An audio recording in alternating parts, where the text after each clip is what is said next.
Hi, I'm Carissa. I work in advertising. I'm Keith and I'm a software engineer. So this is a 3-room HDB resale in Bahru. It's 646 square feet. We thought about the activities we wanted to do. We wanted to play board games, so like a nice dining table. It's very important for us. I listen to music, watch a lot of shows, play video games. So like comfortable couch and everything. This living room area was very important for us. When we were looking for IDs, we actually did this sort of like soul-searching exercise. I think the way we thought about it is like what we wanted the house to feel like, and then the design serves that purpose. I wanted to feel like we were close to nature even though we were in the city. Being close to nature meant that we were able to kind of decide what kind of materials we really wanted to lean towards. So like very natural things like wood, stone, no man-made materials, no like synthetic like plastics or glass if you can help it. Because I want something that's very specific, like I want to be close to the ground, I want it to be low, so then everything sort of like follows from there. So that helped to inform like the design choices we made. We had a lot of tiny details that kind of changed, but they were always like in service of that one thing of how we wanted the house to feel in the end. One thing that I didn't want in this house, which is like floor to ceiling cupboards and drawers. Honestly, it makes your space look much smaller, and you get a lot more storage space, but that just encourages you to put more stuff inside. Honestly, like even though we have like this much storage, we don't even use like the top part of like our cabinet yet. I think we have this philosophy that like you will always fill up the storage that you have. So if you give yourself less storage, you just have less stuff to fill it with if you're meticulous about it. We found like this concept of essentialism rather than minimalism. And anyway, I like this sort of like open shelving because like you can showcase your personality a bit more. So I think one idea that we had quite early on was the concept of using vinyl records for display, because those you can basically change whenever you want, and you do change them as you listen to the records and you cycle through your collection. So that's like a dynamic part of the display that's always sort of changing based on our mood. I also cycle through board games, so I play a lot of board games. So whenever friends come over or whenever we have like a board game like date night. I guess like I would say those are like stuff that people have given to us. That's like given to us by a friend. Like she made it herself and I thought it was very cute and very pretty. And then like the trophy is when he got his stag night. Yeah, his stag night. Look here, it says world's youngest 30-year-old, because for a microsecond when I turned 30, I was the world's youngest 30-year-old. The Lego Stormtrooper helmet is a housewarming gift. I guess the other part that changes is the flowers. I've gotten quite into plants lately, so I'm just growing that collection. We change out the flowers almost every week. We go to the Tiong market to buy flowers. So this actually bought it this morning.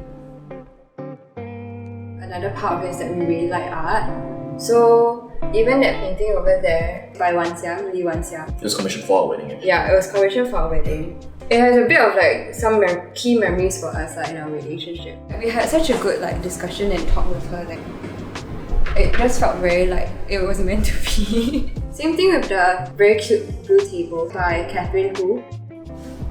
At my old house in Bishan, we used to have the old block had this HDB blue tables, and that's where we spent a lot of time like talking and like hanging out.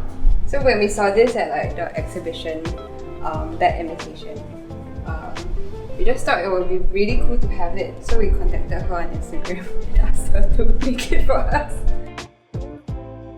So basically we were doing tile shopping. Then Mark suddenly just had this idea for the bathroom.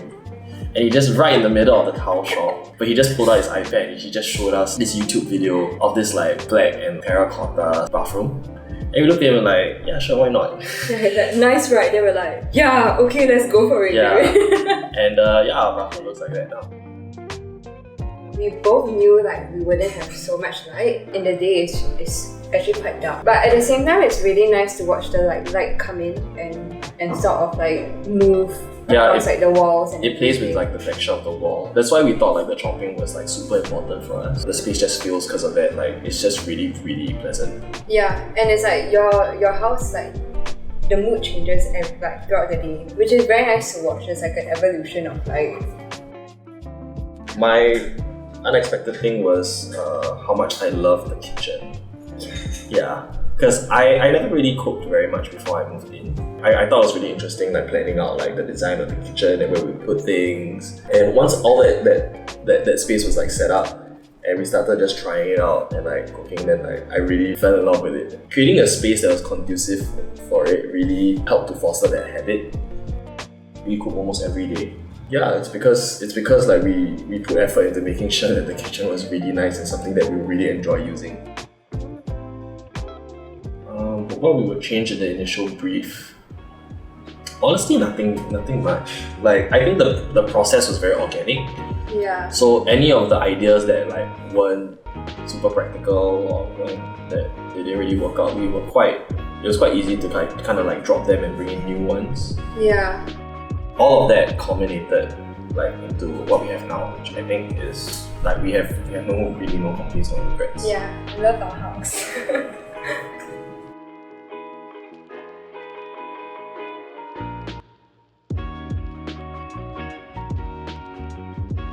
You can see like her sort of like drawings are like very, I don't know how to describe them, esoteric. They're very detailed and like scribbly, and they convey so much like feeling. So it's really nice. Nothing is ever wasted. The artwork by my friend Daniel Chong. Hi Daniel. So we like, I don't know, he's been like super into soap recently. I still remember when he was like doing soap, right? His story was like about his family and like how they use soap. And it's like, you imagine the bar of soap, right? And now that they just like rub it in the middle, so like the middle gets really skinny, right? And everything else is like, it's just such a weird shape. This is too bad. $2, oh my god. But yeah, it's very cute. Hope you guys enjoyed the house tour. Thanks for watching. Bye.